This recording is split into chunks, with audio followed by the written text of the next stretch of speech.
আসসালামু আলাইকুম।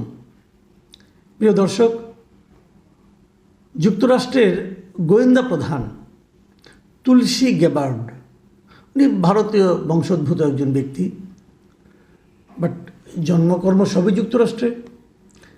এবং গোয়েন্দা প্রধান হওয়ার কারণে ট্রাম্প প্রশাসনের, ট্রাম্প সরকারের খুবই গুরুত্বপূর্ণ একজন ব্যক্তি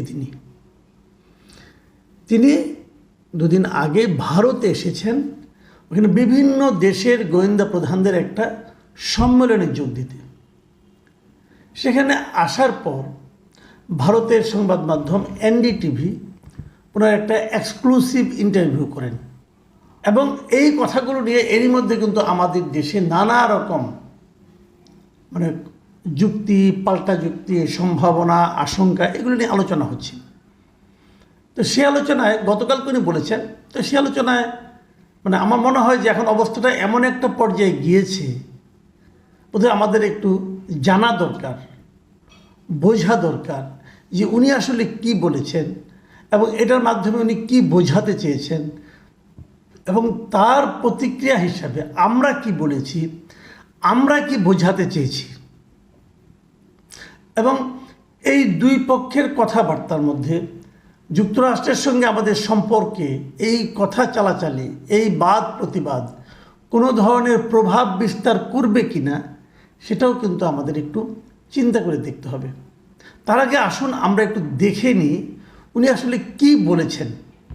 আমি যদি হুবহুভাবে দেখি, আপনি ইংরেজি এবং বাংলা আমি অনেকগুলো দেখেছি, আমি মোটামুটি ইংরেজিটাই পড়েছি ব্যাপারটা নিয়ে, যাতে কোনো দ্বিধা না থাকে।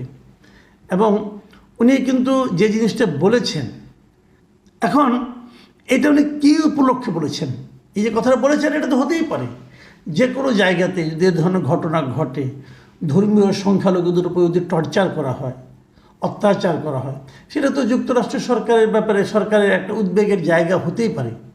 উদ্বেগের অনেকগুলো ক্ষেত্র থাকে, তার মধ্যে এটা প্রধান ক্ষেত্র হতে পারে, কিন্তু এটা নিয়ে কোনো সমস্যা নেই। বাট প্রশ্নটা হলো কি, এখানে বাংলাদেশ প্রসঙ্গটা এলো কী করে? এলো এই কারণে যে প্রশ্নকর্তা যিনি ছিলেন তিনি কিন্তু বাংলাদেশ প্রসঙ্গটা তুলেছেন এবং উনি যেভাবে তুলেছেন সেখানে কীভাবে তুলেছেন যে বাংলাদেশে যে এই ঘটনার খবর পাওয়া যাচ্ছে সে ব্যাপারে আপনার রিয়াকশনটা কি, বুঝেন? কিন্তু প্রশ্নটা ইটসেলফ কিন্তু এক ধরনের ইঙ্গিত দিচ্ছে যে বাংলাদেশে এগুলো ঘটছে। এখন প্রশ্নকর্তা যখন বললেন যে বাংলাদেশে এই ঘটনা ঘটছে সেই ব্যাপারে আপনার রিয়াকশনটা কি, তখন উত্তর দিলেন যে এই ঘটনা যখন ঘটে তখন সেটা যুক্তরাষ্ট্রের জন্য খুবই একটা উদ্বেগের বিষয় হয়। এক্ষেত্রে উনি সেইটাই বলেছেন। এখন প্রশ্ন হচ্ছে, প্রশ্নকর্তা যে বললেন যে বাংলাদেশে এই সমস্ত ঘটনার খবর পাওয়া যাচ্ছে, এই ঘটনার খবর কি আসলেই পাওয়া যাচ্ছে? কোথায় পাওয়া যাচ্ছে? কী পরিমাণ পাওয়া যাচ্ছে?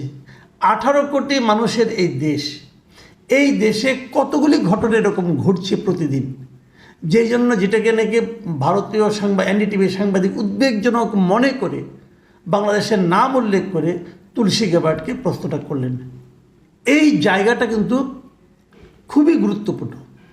এবং তারপরে আরও কিছু কথা বলেছেন উনি, আরেকটা জায়গায় উনি কিছু কথা বলেছেন। দেখেন, বাংলাদেশে ইসলামী চরমপন্থা ও সন্ত্রাসবাদী উপাদানের উত্থান বিষয়ে একটা প্রশ্ন করা হয়েছে। আসলে কি এটা হয়েছে? আসলে কি বাংলাদেশে ইসলামী চরমপন্থা এবং সন্ত্রাসবাদী উপাদান তৈরি হচ্ছে? এই প্রশ্নটা কিন্তু জরুরি। অথবা তারা যদি প্রমাণ করতে চায় যে আসলে এখানে ইসলামী চরমপন্থা ও সন্ত্রাসবাদী উপাদানের সমৃদ্ধ দল, মত, লোকজন সক্রিয় হয়ে উঠেছে, অথবা এই সরকার তাদেরকে আশকারা দিচ্ছে, যদি এটা তারা প্রমাণ করতে চায় তাহলে কি তারা প্রচুর উপাদান পাবে? এই জায়গায় কিন্তু আমার মনে হয় কবি একটু নীরব থাকবে এই কারণে যে কিছু কিছু ঘটনা কি সেরকম ঘটেনি, কিছু কিছু ঘটনা সেরকম ঘটেছে, সেগুলো ইন্টারন্যাশনাল মিডিয়াতেও গেছে। আমি একটা সহজভাবে আপনাদেরকে বলি,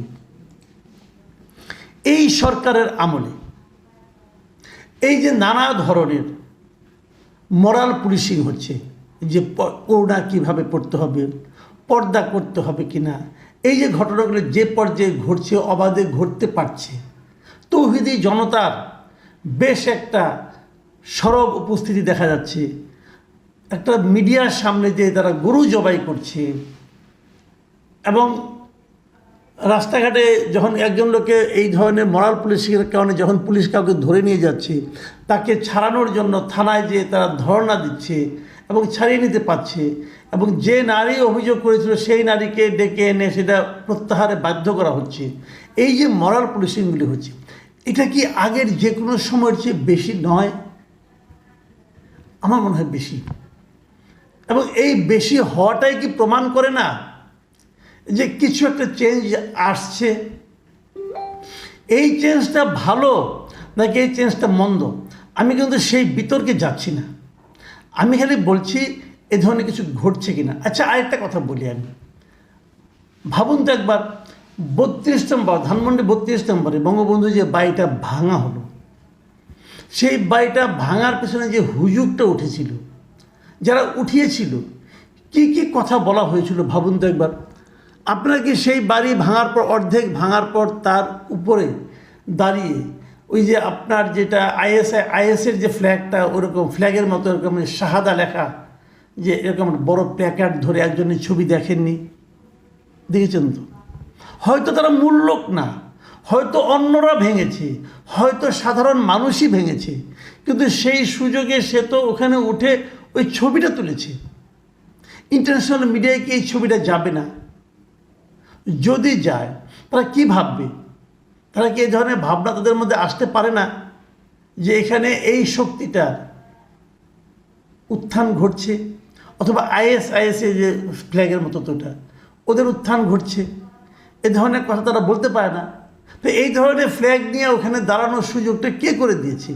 অথবা যে ওই ফ্ল্যাগটা নিয়ে দাঁড়িয়েছিল, তাকে কি সরকার অ্যারেস্ট করেছে? তার প্রতি কোনো ব্যবস্থা নিয়েছে? যদি সরকার তার বিরুদ্ধে কোনো ব্যবস্থা না নেয়, তাহলে কি মানুষের মধ্যে এই ধরনের চিন্তা কাজ করবে না যে এই কাজগুলো অথবা ওই লোকটাকে ফ্ল্যাগ নিয়ে দাঁড়ানোর ব্যাপারে সরকারের এক ধরনের মৌন সমর্থন আছে? যে বাড়িটা ভাঙা হয়েছে সেটাকে আইনানুগ হয়েছে, এগুলো তো হয়নি, এগুলো তো হয়নি। তাহলে এই প্রশ্নগুলি উঠবে না কেন? আবার ধরুন, এই বাড়িটার ভাঙার ক্ষেত্রে বিদেশ থেকে যে দুইজন ইউটিউবার উৎসাহ দিয়েছিলেন, ফ্রান্স থেকে একজন, আমেরিকা থেকে একজন, ফ্রান্সের ওই ভদ্রলোক কি স্পষ্ট ভাষায় বলেননি যে 32 নম্বর ভেঙে সেখানে মসজিদ বানানো হবে? বলেননি? বলেছেন। সেটাও মিডিয়াতে এসেছে। উনি নিজেও এটা নিয়ে স্ট্যাটাস দিয়েছেন যে 32 নম্বর ভেঙে সেখানে মসজিদ বানানো হবে। মসজিদ কীভাবে বানানো হবে?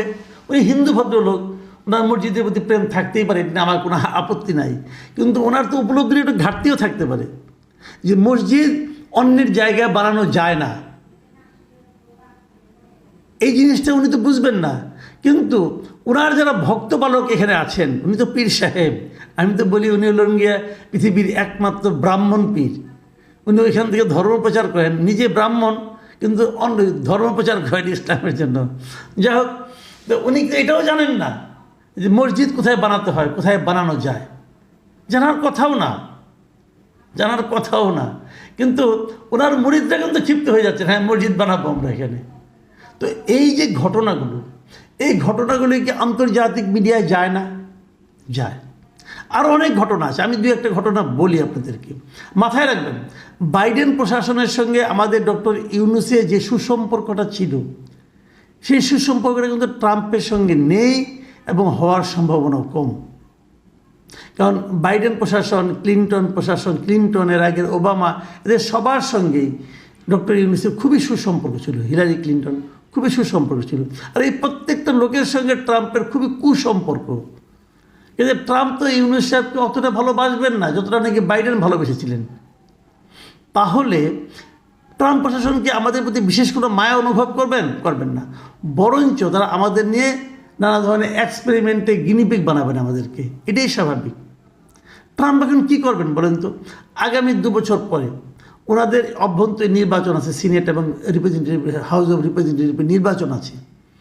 সেই নির্বাচনে উনি কি প্রমাণ করতে চাইবেন না যে ডেমোক্রেট প্রশাসন অথবা বাইডেন প্রশাসন বাংলাদেশে গণতন্ত্রের জন্য যে ইনভেস্ট করেছিল সেই ইনভেস্টটা নেগেটিভ হয়েছে, সেই ইনভেস্টটা বুমেরাং হয়েছে, এটা উনি প্রমাণ করতে চাইতে পারেন না? চাইতে পারেন। কিন্তু কেন চাইতে পারেন বুঝাবেন যে আমরা যা চাই তার উল্টো ওরা যেটা করেছে সেটা আরও উল্টা হয়েছে ফলটা।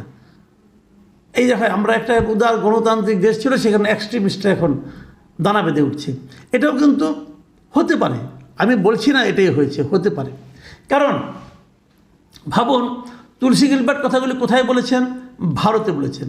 ভারতের সঙ্গে ওনার নাম টাম দাম ধর্ম উৎপত্তি এই সবগুলো মিলে এক ধরনের ঘনিষ্ঠতা থাকতেই পারে। ভারত কি চায়? ভারত কি আমাদের এই গভর্নমেন্টকে খুব ভালোভাবে নিয়েছে? নেয়নি, যেটা তো সবাই জানেন। এবং তারা স্পষ্ট করেই বলেছে যে নতুন একটা গণতান্ত্রিক সরকার, একটা রাজনৈতিক সরকার আসার পরেই কেবলমাত্র ওনারা সম্পর্ক স্বাভাবিক করার চেষ্টা করবেন, কিন্তু বলেছে, স্পষ্ট বলেছে। কাজেই সব মিলিয়ে যে জিনিসটাকে হয়েছে, এবং আমরা তাৎক্ষণিকভাবে কী করেছি,